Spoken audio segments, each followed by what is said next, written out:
Many people confuse the terms cement and concrete. Cement is a fine gray powder that's used to make concrete. It's also an ingredient in the mortar that masons use to lay brick and stone. Cement also goes into soil cement, a material that's used in paving roads, building dams, and lining reservoirs. The action begins at the limestone quarry.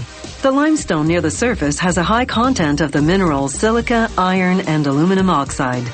Deeper down, the limestone is more pure, containing less of those minerals and more calcium carbonate.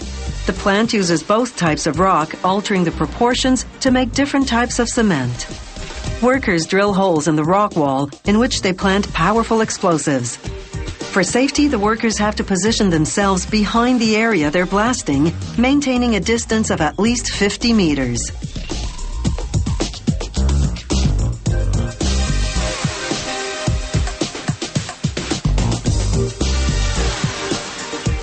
After the explosion, loaders move in. They transfer the limestone rocks to 50-ton capacity dump trucks. The trucks then haul their cargo to the cement plant nearby.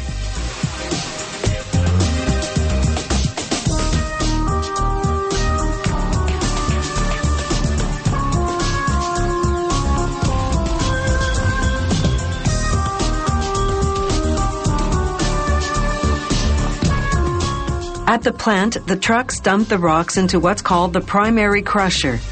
The rocks can be as big as a piano. The primary crusher reduces them to about the size of softballs. There's a constant spray of water to keep the dust from billowing up and settling on the chutes.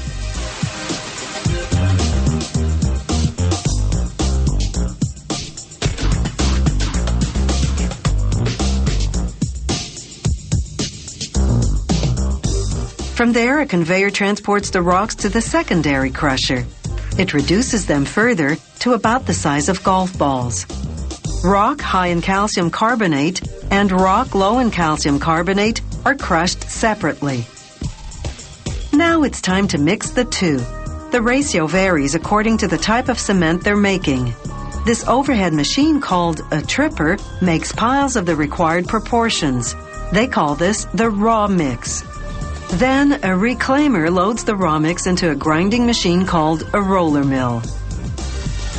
Depending on what minerals are already naturally in the crushed rock, the factory adds extra minerals such as silica and iron. Certain types of cement also require aluminum oxide. The roller mixes and grinds the ingredients uniformly, producing a dry rock powder called the raw meal. Now the powder goes into a preheater. The temperature of the powder is 80 degrees Celsius upon entering. Within 40 seconds, it gets more than 10 times hotter. This begins the process of bonding the minerals together so that they'll later harden when hydrated with water. The preheater is equipped with what's called a flash calciner. In about 5 seconds, it removes 95% of the carbon dioxide in the powder through a chemical reaction. This isolates the lime, which is the most important element in cement. From there, the powder moves into a rotary kiln, a huge cylindrical furnace. It's set at an angle so that the powder moves from top to bottom a distance of 49 meters. The kiln rotates about 2 turns a minute to ensure the material travels through at the right speed. The burner's gas flame at the bottom reaches a scorching 16 to 1700 degrees Celsius. As the powder approaching it reaches the 1500 degree mark, it fuses into pieces about the size of marbles. These pieces are called clinker. As the clinker leaves the kiln, large fans cool it down to between 60 and 80 degrees Celsius. It's important to cool the clinker quickly in order to have quality cement. From here, the clinker goes to the storage area.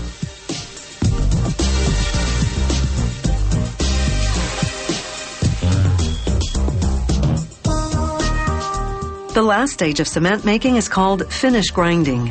They add some gypsum to the clinker. The precise amount varies with the type of cement they're making. Gypsum delays the cement's setting time so that it can be worked for up to 2 hours before hardening. The cement mills are called ball mills because they contain metal balls, about 150 tons of them in the largest mill. As the mill rotates, the balls crush and grind the clinker and gypsum into a fine powder.